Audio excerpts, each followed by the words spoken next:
Welcome to Offbeat, the light side of law enforcement, part of the Treehouse Podcast Network. On today's show, we're going to discuss practical jokes, Game of Thrones, and a very, very strange, suspicious vehicle. Thanks for listening. I'm your host, Steve Rutherford. Co-host for today's show, Joann Jackson. Hey, y'all. And we're joined by one guest in studio today. We've got Lieutenant Steve Myers. Hi. And Lieutenant Steve Myers, also known as? Oscar Myers. Kind of a funny story with that. We were talking about that a lot of times when you're dealing with intoxicated people, someone would ask me what my name was, and I would always tell them Officer Myers. And inevitably, you would always have some drunk that would say, no crap, your name's Oscar Myers. And and what I instantly said, my police officer has a first name. It's O-S-C-A-R. My police officer has a second name. It's M-E-Y-E-R. Yeah. So I think we need to talk to Troy. Yeah. But it was definitely spelled different, though. So, yeah. Yeah. We need to talk to Troy about a song. Yeah, we could definitely do that. So Officer Myers, Lieutenant Myers. I guess they can't mistake that anymore. Now it's your lieutenant. Yeah, but you're still an officer. So yeah, absolutely.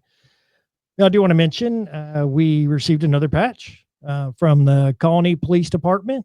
It was given to me last weekend from Dustin Palmer. So shout out to Dustin. Thanks, you, sir. Dustin. So another addition to the wall. Did you put mine up from last time? Yes. Yeah, the patch wall. The patch wall. Now, Joann, welcome back into the studio. It's been a couple of weeks. It has been.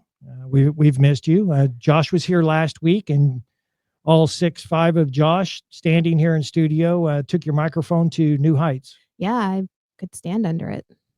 I automatically knew who was here by the setting on the headphones and the mic.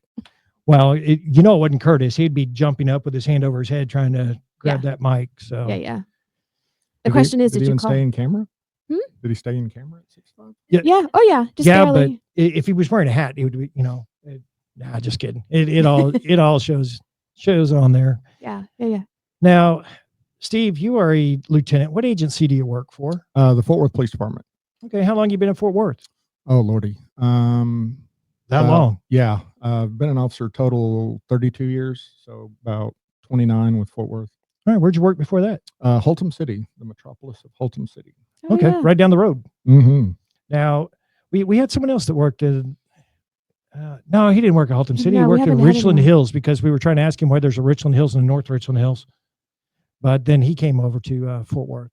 But I never hear anything negative out of Fort Worth. Guys that go there, stay there. Yeah. Oh, yeah. Yeah. Normally, most smaller agencies, they'll eventually, like around that neighborhood, they'll come to drift over to us. And like all of our LEO classes are usually Dallas PD. About 7-8 years ago, you got a bunch of Dallas people, I believe. Yeah, I know some of them. Yeah, they're doing a big war right now. I don't know if y'all have seen that on TikTok. Yeah, something about the TikTok. DPD billboard now hiring, and then you guys came up with your own video. Yeah, they put billboards like all over Fort Worth, and so our PIO office, I guess, took offense to that, and that's one thing they're known for is some of those goofy. A lot of people don't want to work in the city they live in. So it's good to know you have options. Like we were never going to live in Dallas County. Right. That was never even an option for us to live in Dallas County. So I would imagine that depending on what your county is like, depicts whether or not you live in that county. Yeah. A lot of officers they don't want to live in the city that they work in. Like me and my wife are both officers with Fort Worth, and we live in Granbury. Mm-hmm. Yeah, a lot of Fort Worth guys do. Mm-hmm. Yeah. I've never been there. Never been to Granbury? Nope. Well, you never worked for Fort Worth either. Otherwise, you would have been down there. I've been to Fort Worth for meetings, though. Well, I staying along that train of thought there. The agency I worked for, Farmers Branch, when I first hired on there, I was living in Carrollton, the city just to the north. And sure enough, on one of my days off, I'm walking inside 7-Eleven, got the kids with me, and I'm going to go ahead and throw this date out there. 1862? No, it was after. It was actually after the Civil War, but But when I was walking inside 7-Eleven, there was a payphone outside, and there's a guy talking on the phone. As I walked by with my kids, he's like, "Hey, you remember me?" Yikes. I'm like, "Oh no, This can't be good. No, get I in don't. The I car, know get it- in the car and lock the doors. yeah." I'm trying to pull all the memories out of my head. I don't know what I typically don't know what I had to eat the day before, and now I've got some guy asking if I remembered who he was, and he said, "Yeah, you arrested me for some dope the other day." And I was like, "Okay, kids, get back in the car." And all my buddies aren't here at 7-Eleven with me, so it's me and him. Yeah. So I learned early on, hey, I'm going to reside further away from where I work because I want to be able to lower my guard and just enjoy life on my days off. Out with your family. That exact story happens a lot. Mhm. I remember one day I had a guy come up to me, same thing, and he's like, "Hey, are you Oscar?" No, he didn't ask Oscar, but yeah, I heard stories about you. yeah, he's like, he You was got this asking car? me, he's like, "You're a police officer, right?" And I was like, "Yeah," and he goes, "You remember me?" And I'm like, "No." And he's like, "Well, you arrested me," and I was like, "Sir, I'm sorry, I arrest a lot of people. I apologize." And he goes, it wasn't and he goes, that big a moment for me, sir. Yeah, I arrest like 20 people a day. Yeah, but he looked at me and he goes, "It was last night." And I was like, "Oh, really?" I was like, "Yeah, sorry." That's great. I was glad you got out. I'm glad you got out. But and walked off with my wife, and she's like, "What'd you arrest?" I said, "I don't even remember." I'm like, did I even arrest anybody? Yeah, Was I at work last night? Yeah, but luckily as a lieutenant, I don't have to deal with that. That's Hopefully. funny. Yeah, outgrew it. Yeah, I think that's everybody's worst nightmare. We had a couple of guys at my agency that lived in the city, and I mean they're buying groceries right down the street from their house where they arrested people for shoplifting or Lord knows what, in the previous days. And I don't know that I could do that. I want to be able to get away. But the thing is, you arrest people from everywhere. A lot of people come to Dallas and Fort Worth to party and drink and do whatever thing they probably shouldn't be doing. So Wait a minute. The potential you is can't always party and drink. Where? You said things they shouldn't be doing. You mentioned partying and drinking. And I said another things they probably shouldn't be doing, like robbing and thieving. Okay, now that I'll give you that one. Robbing and thieving. That's dealing and doping. Dealing and doping, robbing and thieving. I think we need to divert back to Troy again and come up with Joann's new rap song. When I worked in Haltom City, I actually lived in the city. Oh wow! And it's a very small city. There's only like 5 beats there, so it was you constantly ran across. Like you would answer a domestic in your apartment complex, and they would know who you were. Yeah, we had that. That back then I was young and didn't care that much, but now I definitely wouldn't want to. Yeah, that was when we lived in the first place we lived in. We were friends with our neighbors, and they had a domestic. And Brian's like, I should go intervene, and he just went over like, "Hey guys, what's going on? I was just coming home from work," not like he heard the domestic. I'm like, "We live here. You're not being compensated to be the officer for the building, and you go to work and I'm here by myself. Let's just mind our own business." Yeah, that's it. I mean, just be a good witness. Call 911, right? And unless you have to intervene. The funny thing with that is a lot of younger officers, and I did this when I was a newer officer. You didn't know when to shut it off. Like you'd be on your way home, something happened, and like I know one time I had a hit and run happen right in front of me, and I bail out, and I'm in just plain clothes, and I'm chasing this guy, catch him, and all this stuff, and probably now if that happened, I feel like I didn't see nothing. I'd just be driving around, I just pick up the phone. Hey, y'all got some guy running out here. Yeah, because the officers have a duty to act, like EMS. Where I'm from, we have a duty to act, and it was all volunteer. So you were always responding to things in regular clothes in your private vehicle. Yeah, life or death. I think that would, Okay. more of that. But shoplifting or something like that. No, I don't see nothing. I don't see nothing anywhere. No, if there were life and death thing, I would hope that everybody would intervene. But there's also every agency's got a policy on how to, what to respond to, what not to respond to, and some direction for whenever you're off duty. Yeah. Sometimes you can be the best witness out there versus stepping in where you don't have your normal backup. You don't have your tools with you. You don't have pepper spray and taser and aspeton. You've got a gun and maybe a pair of handcuffs. So yeah, that takes unless you're a detective. Takes you. Yeah, in which case you don't even have a gun. You don't even have handcuffs. Yes, you got a let pen. alone a gun. Got a pen and a notepad. Now, Steve, how you said that you've been at Fort Worth? You said 29 years. Yes. What kind of opportunities have you had at Fort Worth PD? Oh, I can tell you, getting to work for the Fort Worth Police Department, it's incredible. We have, like working from a smaller agency for just 3 years, I'd basically done everything that you can do there. Besides be a motor officer, I'd been with SWAT. Their detectives at that time were just, it was an officer position, so there wasn't a lot of room to do anything else. Sure. And that was my main reason to switch to Fort Worth.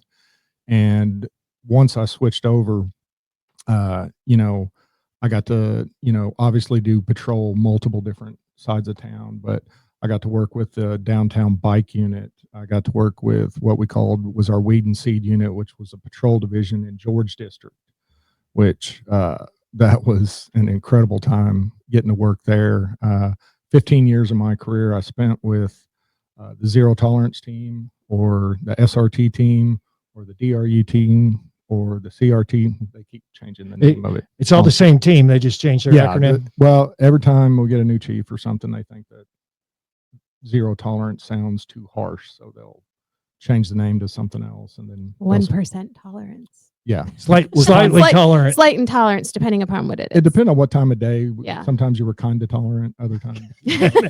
I'm on a kind of tolerant team. I haven't slept in 2 days and I haven't had anything to eat today, so it's 0. Yeah, we're back to the zero at tolerance. At the beginning team. of the shift, it's zero tolerance. But, Yeah. About an hour before we got off, a lot of tolerance. One at lunchtime. Man, we're kind of medium tolerance. I'm eating. Leave me alone. So, yeah, but got to bounce around, got to do it. That's one of the great things about working for a large city is you can move around. And then after about 10 years is when I decided, I need to start promoting, and moved up to detective, got to work on the West CID, the Central Investigation in CID. And then the last part of that, I moved over to TIU, which is our Traffic Investigative Unit. Accident Mm-hmm. investigation. Yeah. Accident stuff. Yeah, you mainly deal with fatalities and stuff like that. This Steve did that too. Mm-hmm. Did that Yeah. for a long time. Earlier. We had some interesting stories. Yeah, we swapped stories earlier on that. Oh, nice. Nice. Yeah. But we're here for the funny side of law enforcement. Yeah, we want the funny side. Well, they were funny, but I don't know. Funny to us. Us, yeah. Yes, because that's how we deal with it. But staying on funny. I understand you were quite the jokester over in Fort Worth and involved in quite a few practical jokes. Yeah, you could say that. Talking about that one division that we worked in, the weed and seed unit. Weed and seed unit. Yeah, it was. We had our own little rockers and everything, and you had to earn your rockers. And but basically, it was a patrol division. We called it the Dome, or we had all sorts of names for it. But that place was probably the craziest with practical jokes that I've ever seen. Like we had one officer, and I'll kind of date myself a little bit here, but do you remember like a long time ago, phones, you just hold down the one button and it would go to your voicemail? Mm-hmm. No, I don't. Yeah. Stop it, you do too, liar. You would flip your phone open. Well, now they have those now. They have them again. So people are going back to them. Right. So, excuse me. So one officer gets the other officer's phone, and it's right before roll call. And in this division, we had like 28 to 30 people in roll call. So it's a huge roll call. And so he gets his phone and he goes through it and he finds the first, dad. So he finds his first dad. Yeah, he finds his first dad. So, but the first number he finds under D is dad. And so he calls dad. He's calling this other officer. Yeah, he's calling another officer's dad. That's wrong. That's wrong. In his defense, he doesn't know that this other officer's dad's hard of hearing and elderly. So he calls this guy and he doesn't answer, and he leaves a voicemail. Oh no. And he leaves a voicemail and he's basically, Dad, I got to tell you the reason I'm 30 years old and I'm not married and you've never seen me with any women, and basically just comes out to this guy's dad. And so and then he just hangs up because roll call's starting, and he goes and he puts the phone back by the other officer. And so we're sitting there in roll call, the sergeant's talking, and as he's talking, his phone's just blowing up. And this poor officer, he's looking at his phone, and he's like, I got to get this. So I get it. It's my dad calling. yeah, so he puts it up to his ear, and over half the roll call knew what had happened. So they're just expecting, if you would have done that with my dad or something, he would probably not even call back. But the very first thing this officer says is, he's like, hello? Oh, yeah, I love you too, Dad. Nothing's going to change it. What's going on? And so he's like, what? And all of a sudden he walks out of roll call, and, we were just amazed. I was like, I'm hoping, my dad would know better than that. But since he was hard of hearing and everything, he couldn't. So the joke just, and that triggered an entire joke war. Because that officer got the original officer, we'll call him Tony, got Tony's phone and held down the one button, got into his voicemail, and left a voicemail for people. Oh, no. And it is one that we will not say on the air. So when people call, that's the voicemail they got. That's the what you're voicemail saying. yeah. Oh my gosh. And so perfect. And he changed the code to where now the officer can't even get in to check his own voicemails.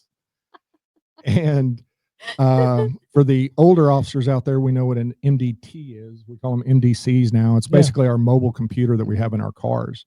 But back then, if I sent an all message out, which is to every single officer signed on in the entire city of Fort Worth, it only looked like it was going to you. It didn't look like an all message. Like now I would be able to know. Yeah. And so he goes down and puts out this message, and he's like, hey, call me immediately at this number. So everyone is calling this number, and we're talking duty lieutenants, captains. Oh no. Everyone is calling this number. Yeah. So they, and he can't even answer them all because they're just pouring into his voicemail. And all of a sudden, the next call he gets is from Internal Affairs. Yeah, because one of the captains thought, since he thought it was directed at him. And so yeah, because it went to everybody, but it's only to him. He couldn't tell. Yeah, because on the MDC, it's telling you to call me at this number. Oh, so it tells each individual person. Each individual. Now you could tell, but back then it just, if you sent an all message, you couldn't tell that was an all message. So so basically Internal Affairs gets involved, and during this we're just doing joke after joke. And we had a sergeant at the time that he was a brand new sergeant, and he had to have his podium. He had to stand behind his podium because he couldn't give roll call without a podium, I guess. So the other sergeants wouldn't use it, so they'd pull it out of the way. And this thing's heavy. And every day he'd walk in, and it would be like right over where you are, and he'd grab it and just drag it across. Why didn't he just tuck from where it was? Well, because it was kind of in the corner, and he needed to be in the center. Okay. He has to be front and center, I guess. So anyway, he would drag it over there, and the officers were like, So one day they drug it to the back of the room, and he walks in, and he stands up there, and he's looking for it, and he sees it in the back. So he goes back there, and this thing is loud, and it's just dragging, and it takes him 5 minutes to drag this thing up, and it escalates and it escalates to where, basically, with all these jokes that are going on, the chief gets involved.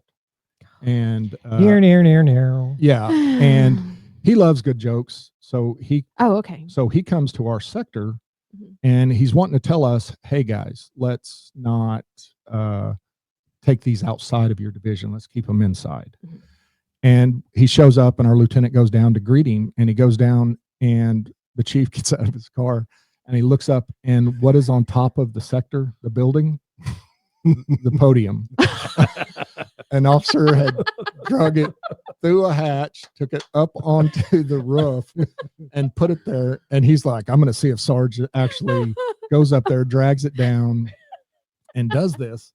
And so the chief looks at our lieutenant, and he's like, what is that? And he's like, just don't worry about it.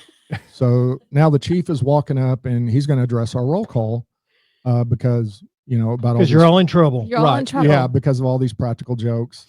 And so he walks in, and you know how everyone back in they still have them. Boxes is what we called them. It's where if you get a letter or something, Your mail, your mailbox. They're lined on the wall. Yeah, they're lined up on the wall. But one of the things that the officers started doing just to play a joke on each other was they would take a piece of cardboard and cover that, duct tape it, and seal it up basically with all your stuff in it. Then they'd poke a small hole in it. And then they would take this stuff called Great Stuff, and you buy it at Home Depot, and it's the foam. Yeah, the foam. Insulating That's foam. Genius. Yes. So they would just completely fill up your box with this foam.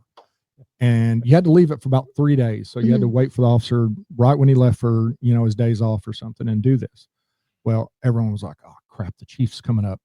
And they panicked. And they run up and they peel it off real quick. Well, the stuff hadn't set. So it just starts flowing down the floor. And welcome to the station, Chief. Right. So it's nothing to see over here. Our chief of police, who has had to come out here and tell us about, practical jokes. And he walks in, and first he sees the podium, and it's got the badge on it, Fort Worth Police, and it has a little mic stand on it. On the roof. And it's like 3 stories up there. And then he walks in, and this stuff is just oozing out of all the boxes. And he just looks at our lieutenant, and he just is like, what is going on here? And afterwards, you want to talk. The chief was real cool, but the lieutenant was not. So I bet. You're listening to Offbeat, the light side of law enforcement. Visit us online at offbeatcopshow.com. Let's talk to Daniel Cook now from Cook DFW Roofing and Restoration. 833-COOK-DFW is the phone number. The website, cookdfw.com. Daniel, how are you today, sir? Doing fantastic, Steve. Thank you very much, man. Now, what should a homeowner do first if they believe their roof has been damaged? Should they contact their insurance agency or get their roof inspected first? Well, Steve, we always suggest having your roof inspected after any kind of storm damage. But if you have a level of damage, broken windows, leaks coming inside your home after a storm, something traumatic, that needs to get a claim called in immediately. And then you need to call whoever your roofer or contractor is to come out and do some temporary repairs and get your home back to, safe conditions so you don't have water pouring inside of it. But if you just have an event that comes through, you have some, some minor hail, or you have a hailstorm or a windstorm, and you're just not sure whether you have damage, that's when you call us. We come out, we do the complimentary inspection for you, 15, 20 minutes. We do an evaluation. We take some pictures, let you know exactly how it looks, and, gives you the details to make a decision whether you should call in a claim or not. But if you come outside after a storm and your roof is laying next to your house, probably go ahead and contact your insurance company. Well, it's always wise to contact your insurance company. And if you have an agent that you can, talk to directly, it's always good to call them and let them know what's going on too. But it's a collaboration. It always depends on the level of damage. But if you have any questions at all, you give us a call. We come out, we do your evaluation for you, and you know exactly where you stand. Because just because you have some shingles in your yard doesn't mean you're going to qualify for a claim. A lot of times that may only be $1,000 repair, and you may have a $8,000 deductible. So you don't want to call in a claim until you know for sure you're going to have enough damage to go over your deductible limit. Yeah, good advice. Give Daniel a call at Cook DFW Roofing and Restoration for any of those roofing, remodeling, or restoration needs. The number's 833-COOK-DFW. The website, cookdfw.com. Be sure to ask about their free first responder upgrade. Hi, this is Joann Jackson. My husband, Dallas Police Officer Brian Jackson, gave his life serving the city of Dallas in 2005. The RMS Treehouse Listeners Foundation supports the families of Dallas and Fort Worth area police officers and firefighters who have selflessly fallen in the line of duty. To donate, please visit offbeatcopshow.com or treehouseonair.com and click on the link.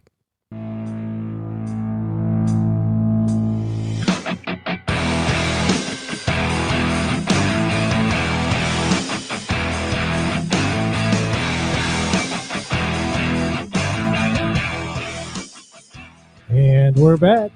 Back to more Offbeat, the light side of law enforcement. Now, this segment sponsored by our good friends at Alexander Financial Management. If you have questions about retirement planning, investment strategies, life insurance, or estate planning, check out Alexander Financial Management at alexfm.com. Now, today we've got Joann co-hosting the show, Hey, y'all. and we're joined by one guest in studio. We've got Lieutenant Steve Myers. Oscar Oscar Myers. Oscar Myers. Oscar Yes. Myers. So you realize every Fort Worth officer I'm going to be like, hey, do you know Yeah. You know Oscar Oscar? Meyer? Yeah. They'll Mhm. know exactly who you're talking about. Okay. Well, yeah, his baloney has a first name. Well, I want to know if he Okay, drives that's a different show. I think we're definitely on the wrong track. with I was that. just going to say, does he drive the Wienermobile? But All right. Well, that Oscar wraps it up. Well, so now, hey, thanks for listening. next time it comes through town, we definitely need a picture of you Yeah. with When the I get Oscar Meyer Wienermobile. yeah when I get back, I'll be Sergeant Myers. After this, they'll promote So- me. Sergeant Myers. Mhm. Oh. Now, Steve, you also you mentioned that you were on the SRT team, Mhm. and I'm sure you've got some stories going back to your days there on the team. Oh God, yes. Probably, like I said, it was about 15 years of my career, whether I was an officer or sergeant with the team. And the probably last 10 years before I promoted to lieutenant, I was over SRT Team 4. We called ourselves Rogue. Another team, yeah, they used to say that we would do all sorts of rogue stuff. So the guys kind of adopted it, and they'd put a patch. So you went from weeds and seeds Yeah, to Rogue. rogue. Yeah, to Rogue, Team Rogue. And Hmm. one thing with that is you had to do tons of interviews, because with the city of Fort Worth, we have 6 SRT teams, or now they're called DRU, which is Directed Response Unit. And Go there, do this. Mhm. Okay. Yeah, they're basically a unit that they don't answer calls. They wear all the tactical gear. They have like the battering rams. They have all the not as much stuff as SWAT, but they have a lot of stuff, and they're highly trained. And anything that breaks loose in the city, they're usually the first that's going to go. Is that kind of like Dallas's mobile field force? No, that would be like riot control. That's Yeah. riot control. Okay. Well, but the SRT team was the first line in riot control. In the Okay. city of Fort Worth, when we had all the 60 days where we were working like 16 hours every day, they were the front line of that. Okay. So they do that also. And thank you for working during that. Oh, yeah, that was a ball. Immensely appreciated. Oh, thank you. But with that, since there was 6 teams, we would, post openings. And in the city of Fort Worth, when you have a opening like that, they have to put a packet in, and they have to, put their resume in there. Like an application. Yeah, it's basically an application. And one of the things is they have to give an interview. And sometimes it's pretty intimidating, because you may have 6 sergeants sitting in there, and you're the only officer in there, and you have to do this. But we always try to come up with like different questions to ask them, to kind of see what kind of an officer they were. And one of the things that we would always ask is, can you tell me about your worst tactical mistake that you've ever made? And officers inevitably, they'll come out and they'll say, one day I was saving 5 children out of a burning building, and I was returning fire, and, I let my gun go dry. They always come up with stories like that, and you kind of, just go along with it. And, you're really just wanting to hear what they have to say. But this one sergeant, he asked the question, and this officer, he's like, yeah, he goes, I don't have to think a lot about this one. I know exactly what it was. He tells me, or he tells all of us, he's like, one time I responded to a suicidal subject. This guy has a pistol and he's threatening to kill himself. So he shows up to the house, and it's got a glass screen door on the front of the house, and the inside door is open. So the officer comes up, and he's telling us how, super tactically he cleared the house, and he was looking, and he could see the guy. The guy was sitting right on a recliner right inside the door, and right beside him, he had a pistol. And so the officer, was like trying to find a way to get his attention. So he's wanting to give him commands, and he's yelling, and the guy's either passed out or he's just not responding. And so this officer, you know, being a good officer, he's got his pistol out, and he decides to knock on the door, you know. And so he reaches up and knocks on the door with his pistol in his hand. Oh, jeez. And when he does, Control. yeah, he's like banging on the glass trying to get this guy. Well, glass and guns don't mix. So he breaks the glass and drops his gun. Oh, And on the inside? he drops his gun on the inside. In case you didn't have enough guns, Yeah. there's another one. Here's Yeah. another one you can use. And he wakes the suspect up when he does that. And the suspect looks at him, looks down at the gun, looks at him, stands up, walks over to him, and picks the gun up and hands it back to the officer. And I don't want this. yeah, and just hands it back to him. And the sergeant that originally asked that question just looked at him and he goes, "Don't ever tell that story again." Ever. He was like, "Never say that story again." And we laughed about it. And believe it or not, he actually made the team. We didn't hold that too much against him, but Things happen. yeah. Well, But- yeah. You get during those interviews, because we even had one officer. It's like a fishing story. Yeah, that he ended up coming to work for me, and this officer, phenomenal officer, love him.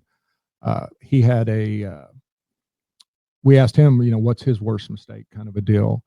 And he's like, well, him and his wife, who's also a Fort Worth officer, have a friend who I can say who this is, Casey Donahue. I don't know if y'all know, he's a country singer. Yeah. Mhm. And at the time, he wasn't that big. Mhm. And he asked him, hey, would you mind being in a music video for us? Asked Like- you? No, asked this officer. Oh, the officer. Okay. And so he asked this officer, and he's telling us this during the interview. And he tells him, you know, yeah. He's like, yeah, I'll do that. And what he wanted him to do was him and his wife to chase him down in the video in uniform, tackle him, handcuff him, and, you know, haul him off to jail. And he's like, yeah, sure, I'll do that. Cause, you know, Sign this waiver. yeah, because basically he wasn't that known. And, you know, the officer thought this video is not going anywhere. Mm-hmm. Well, Yep. he does the video, Yeah. and then about 2 months later on CMT television, one of the ` videos, and it's Casey Donahue. How do I not know that video? I'm gonna have to look that video up. Yeah, it's Trailer Park Queen, or Yeah, that sounds Something like about- that. Something like that. Yeah. but anyway, so he's on national TV in his Fort Worth police uniform Awesome. with his wife. And Yeah, walks, knock, knock, knock. Hey, it's IAD. yeah, and which is completely against our general orders. So Absolutely. during the interview, we were like, really? And we all pull open our laptops, and his entire interview was us watching the video of him. Wow.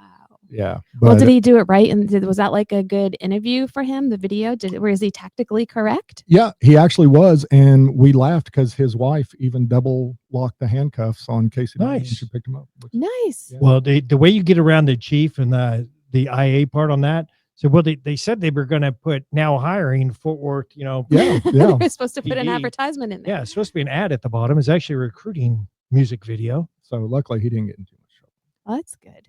Jeez. Now, something else that you had you shared with me, Steve, you work a lot of extra assignments, and you may or may not take some of your own entertainment in the form of an iPad there with you. Yeah. All right. Try to be clean on this one as I can. We had a job where police officers, we work a lot of extra jobs, Mhm. you know, and it can be a parking lot security, working at a church, doing pretty much anything. And this one time I was working on the freeway because we were building a tollway right through the center of Fort Worth. So Yeah. Yeah. Thanks for nothing. yeah. And so we have officers out there blocking freeways down. Well, I'm at a spot where you shouldn't be able to get to me, you know, like a citizen, because it's all the exits are blocked. I'm just there watching some vehicles or something. We're going to place emphasis on the word shouldn't. Yeah. Shouldn't? Shouldn't. And so I'm sitting there, and this is about the time, you know, the awesome TV series Game of Thrones came out. Right. Oh, okay. And so I'm watching it, and I'm just sitting there, And I start texting my wife, and I'm sitting here texting on my phone, and this big iPad is sitting right on my computer right here. So you got the iPad with you. You're watching this new show, texting with your wife. You think you're like in your hidey hole and no one can get to you or see you. He's on an easy money He's job not even here. sleeping. Like one of our other guests told a story about sleeping. Yeah, he Not wasn't this time. No, okay. He wasn't sleeping. Don't rat yourself out. But Yeah. again, he was a place where the public shouldn't be able to get to him. Correct. Right. So I'm sitting there, and I'm not really paying attention to what's on the TV show. But have you seen Game of Thrones? No, I think I'm probably one of the few that haven't. Oh my gosh. Karen, you haven't either? I don't have those channels. What is going on here? But anyway, the Game of Thrones. I have like a general basis of like what it is, and I've seen like clips. Yeah. Yeah. Lots of dragons. I don't know if lots of penises in the show. Okay. Yeah. What? Wait, Yeah. I didn't know Wait, that Oscars. about it. Wait, Oscars. hang on, Oscars. Well, That's why you're watching this. The way you know in Game of Thrones is how far you're into it are there more dragons or more penises. And so I don't know if I can even say any of this stuff. But so anyway, I'm sitting here watching this and texting my wife, and about that time a scene comes up, and it's two of these guys, and it is very graphic. And yeah, if you've never seen the show, I didn't know that about it. I knew that there was like the red wedding and the dragons, and I knew there was some kind of like Cinemax stuff in it, but I did not know that. Yes, there are some scenes that are rough, and so you got two guys in a compromising position. Position. And so, but I'm kind of on my phone, and about that time I look up at the screen and I see it, and all of a sudden I hear a knock on my window. And so I look real quick, and it's this elderly lady, and she's looking, and she can stare right at my screen. And I'm like, oh my, and I slam it down real quick, and I roll the window. I'm like, ma'am, that is Game of Thrones. And she's like, I don't judge. I'm not. And I'm like, but no. I'm making a phone call later. Right. And I am just freaking out. I'm like, ma'am, I'm being serious. It's a TV show. And she goes, son, we're all different, whatever. And I'm just totally remembered it was two guys. And then finally, I'm like, what are you doing here? What can I help you with? And somehow she had gotten on the freeway, and so I learned a lesson that day to kind of maybe not watch certain movies. And well, I'm sure you weren't expecting that to show up. Yeah. And then it was even worse because I had to call my supervisor because I just knew I'm about to get a phone call. Hey, listen, lady, one of our citizens caught me watching this. Yeah. And it's Game of Thrones, I swear to God. I swear it was Game of Thrones, but yeah, so it definitely was a bad moment. Yeah, I was so embarrassed because and she was this nice little old, like she could barely, because I was even in a truck and she could barely see up over and she's this eye level with these two guys that are just. And like I said, it's early on, and there's not as many dragons, and there's way more penises. So, I didn't know the ratio changed. Yeah, more of this and less of this. Yeah, the way you know how far you are, if you're seeing a whole lot of dragons, then you're getting towards the end of it. If you're seeing a whole lot of other stuff, you're in the beginning of it. So. Oh, okay. So good to know in case I I guarantee it. People are going to go back and watch it and go, "Hey, he's right." You don't need credits or anything. You can tell right where you're at. So, what season are we in? How many dragons were there last episode? Yeah. So there weren't, but there were 4. Yeah. Yeah. So, oh man, yeah, that's funny. Sometimes you just do things that are embarrassing. Absolutely. Now, you led off in the first segment talking about some of the practical jokes that you guys have done on fellow officers, and I understand you had one that involved a bridge. Oh yes. We had he's a sergeant now. I so wish I could say his name. You should have called and asked for permission. He'll know exactly. I think they called him Cupcake after this, but anyway. Is that better than Oscar? Yeah. Somehow I'm going to go back to work and everyone's going to be calling me Oscar. There's going to be a bunch of hot dogs on your desk. Wienermobile parked in the parking lot. Well, at least we'll know where we're at in the series. Yes, we will. They'll get that in a second. Okay. Anyway. All right. But we got to keep it clean, right? Yes. Pseudo. So anyway, this brand new officer, he comes work for us, and like I said, he's a sergeant now. I love this guy, and we had decided to do this practical joke on him. And so we got another officer to tell him to, hey, 54 with us, or that means meet us. And so they met up, but they were right under a bridge. And all the rest of the officers in George District, we had missions. We set out with a mission. You know, one officer had to go to the store. Now we couldn't do this because of the price of eggs. But back then, we're talking 25 years ago, went and bought like 6 dozen eggs. It was like 75 cents back then. Oh, yeah. Yeah. And another officer, his mission, he had to go buy like 30 pounds of flour. Oh, no. And we're trying to find something that's gooey, but we can't think of anything. We're like Vaseline, but it's not gonna work for what we wanted. So one of the officers stopped in this little convenience store, and he just tells the clerk what we're doing, and he's like, and the clerk's like, "Oh, you want Afro Sheen?" And he's like, "What?" And he's like, "Afro Sheen." And he goes, "How much of it do you need?" He goes, "How much do you have? How expensive is Afro Sheen? I don't even know what this is." And it's this massive bucket of hair product. And so he buys like 3 of these. So now we've got eggs, we've got flour, and Afro Sheen. And understand also, this is probably 3 days after our lieutenant just tore into us about practical jokes. So, so Chief's Chief gone. is coming back. yeah. So we were keeping it within our division. So the plan was he's going to pull up under this bridge, and he's going to be talking to the other officer. And we would text the other officer a little signal, and she was going to pull up, act like she had to take a phone call, and tell him just to hold there. So everything works. We got about 9 officers up on this bridge. We're about 3 stories above him, and goes off without a hitch. She pulls up, gets out of the way.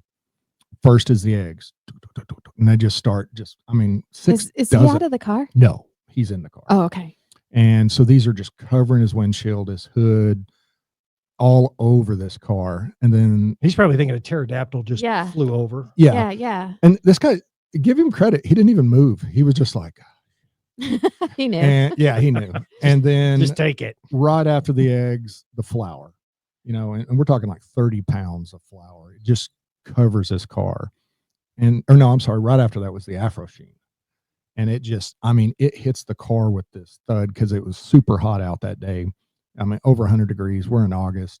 So it's melted, and it just covers his car in this goo.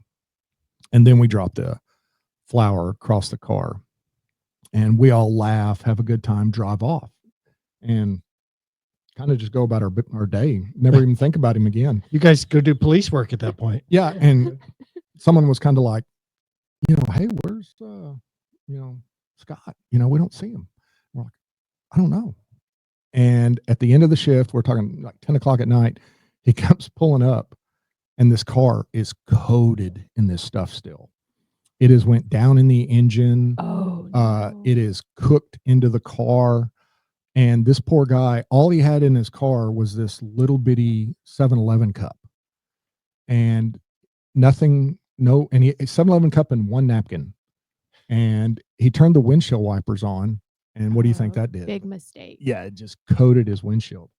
Oh. So he's out there just with this 1 napkin, and he had 1 little cup, and he would have to run like 100 yards to a water fountain and fill it up and then come back. And so 3 days after our lieutenant just got on to us about a joke, we actually destroyed a car. Because if you do not know that eggs and car are going into the engine. It'll bake right on there and take off the So we destroyed a car. So you guys learned your Oops. lesson. 3 days after you get talked to by your supervisor from the chief's visit from practical jokes, you guys destroy a car. Mhm. I'm glad to see that you guys follow orders. That. Well, yeah. Well, I think the order was keep it within your division. Oh yeah. Okay. You kept it within your division. Yeah, you did. Mhm. They didn't say don't destroy anything.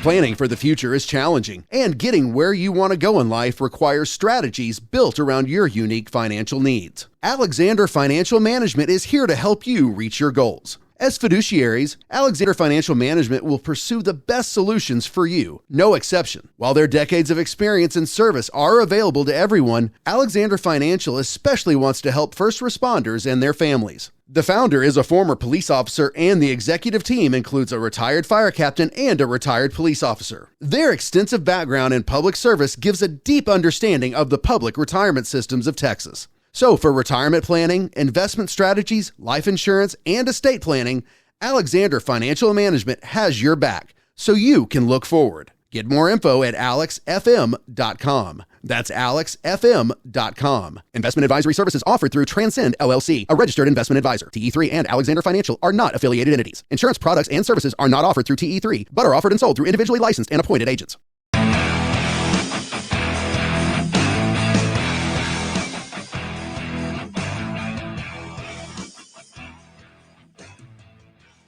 And we're back. Back to more Offbeat, the light side of law enforcement. Joann, you got that timer down? The buttons don't work. I don't know if it's just me, but I've pushed every single one of those buttons like 8 times before they work. You pushed all the buttons. I did. Stupid remote. Don't take it out on the remote. So much aggression built up. Well, it frustrates me because I know I'm pushing the right button and it just doesn't work. Okay. That's why I'm like this. Is it something in the way? You know, like. All right. And for those not watching on YouTube, those listening, we've got a timer here in the studio, and Joann's in charge of the timer with the remote, and the timer's not cooperating with her today. So Nope. Well, Stupid remote. we might have to send you back to remedial remote training. I guess so. Apparently. Well, guys, thanks for listening today. We got one guest joining us in the studio. We've got Lieutenant Steve Myers from the Fort Worth Police Department. Now, if you've not checked out the website, we got something new going on there. We do? We do. Offbeat Cop Show, offbeatcopshow.com. Again, that's offbeatcopshow.com. On the website, you can listen to all episodes. There's also a link at the top of the webpage for the RMS Treehouse Listeners Foundation.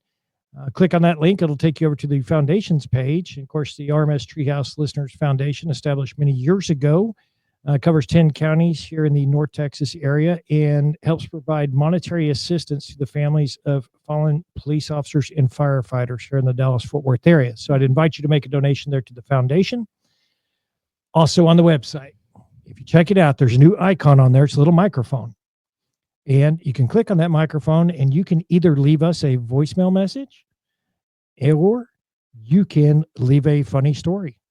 You leave us a funny story on there, then by all means, leave your name, what agency you're with, and we'll get those. We can go over them on the show. Oh, right on.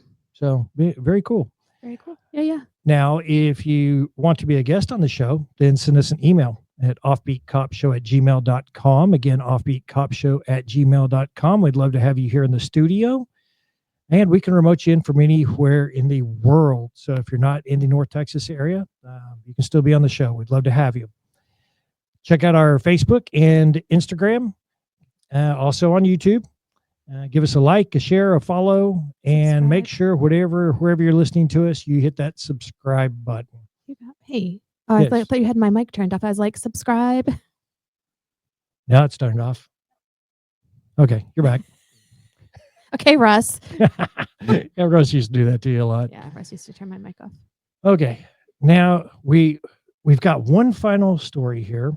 Steve, you with the zero tolerance team, you guys are out there. You guys are looking for any kind of gang activity, stuff like that, checking out suspicious vehicles. Mm-hmm.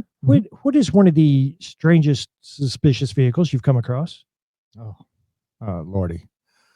One thing, the zero tolerance, we would work like 6 p.m. till 2 a.m. And basically you just go out hunting, trying to look for criminals and all this. So one night I was driving around and I kind of saw this car, and I could tell it had 4 people in it. And right when I got behind it, I could swear I saw all 4 of them pull their hoods up. Oh, someone's got something to hide. Yeah. And they, and I swear I saw that, they bring their hoods up. And so immediately, my partner, Hank Nava, I key up on the radio and I'm like, hey, Hank, I got something over here. I need you to get over here. And so I'm following them around, and these people, they're not turning their heads, nothing. They're just looking forward, which a lot of cops, 2:00 in the morning, there's a car behind you. People are going to turn their head. They're going to look. So I was like, all right, something's up with this. So I stop them, and, still hoods are up. So I'm telling him, I'm like, so I start ordering, I need you to get your hands up, because I'm not going to approach this vehicle. Try to get the driver out. Driver won't get out. I'm saying it English, Spanish, every way I can. And, so I tell the guys, hey, I need y'all to get up with me now. So everyone's running code. So step it up, lights and siren, get here. Yeah. So, and, we're in a residential neighborhood, 2:00 in the morning. Everyone flies, gets to me. So we have probably half the SRT team there at the time. There's like 8 of us. And we've got the whole road blocked. We've got lights. I mean, Air One gets there, our helicopter. We've got a canine with us, and I'm just like screaming at this car. I'm like, get your hands up. And finally, with all the commotion, I think, these, gang members in the car finally decide they need to get out of this car. So the driver door opens. We start relaying. Okay, driver door's opening. And I'm giving commands. I need you to stand. And when this heinous gang member gets out of the car and kind of turns sideways, I realize that there's something really odd about this gang member. This gang member is a nun. And she stands up, and when she faces me, I think it's called a habit. I don't know. Yeah, it's a habit, and she's got this habit on, and immediately I recognize the other 3 have the same identifying gang attire. And I remember I just look across at the other guys, and immediately their guns are pointing at the ground. And I remember Hank, he just looked, he's like, nice. Nice. And so they only spoke Spanish. We got an interpreter there, told them the story, and they were super happy. I think I got blessed, and and everything. You hope so. Yeah, I hope so. And even Air One was because in that radio voice they have, Pilot's laughing. well, he's like, because we don't want everyone to know, and he's like, Air One to Zebra 119. And I'm like, go ahead. Was that a nun? And I was like, yeah. And so for weeks after that, whatever reason they could come up with on the radio to, do you have any? Nope, I got none. And, yeah, it took a while to live that one down, but that was probably the weirdest suspicious vehicle I think I've ever had. That's funny. Yeah, that's hilarious. What'd you do last night? I pulled over a bunch of nuns at gunpoint. Yeah, but what were they? They Did were, why were they nothing? out at 2:00 in the Nothing? morning? When, no one's asking this question. Well, and what part of town were they in too? North side, right where all the Catholic churches are. Okay, yeah, struck out on that one, Yeah. didn't you? Okay. So I should have been watching Game of Thrones or something. Yeah. Yeah. She would have definitely blessed you then. Yeah. Yeah. Well, yeah, she might not even talk to him though. Yeah. Might have drug you over to the church. Yeah. Well, Steve, it's been a pleasure having you in the studio today. Thanks for coming in. Oh, thank you. Thank you. And guys, thanks for listening. Till next time, keep it real, keep it funny, stay safe, and watch each other 6.